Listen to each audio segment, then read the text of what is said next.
त्रिदलं त्रिगुणाकारं त्रिनेत्रं च त्रियायुधं त्रिजन्म पापसंहारम् एकबिल्वं शिवार्पणम् त्रिशाखैः बिल्वपत्रैश्च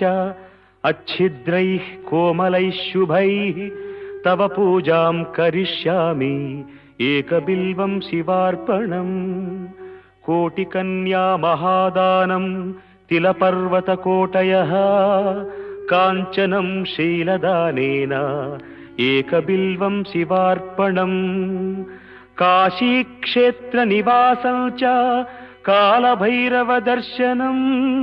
प्रयागे माधवं दृष्ट्वा एकबिल्वं शिवार्पणम् इन्दुवारे व्रतं स्थित्वा निराहारो महेश्वर नक्तं हौष्यामि देवेश एकबिल्वं शिवार्पणम्।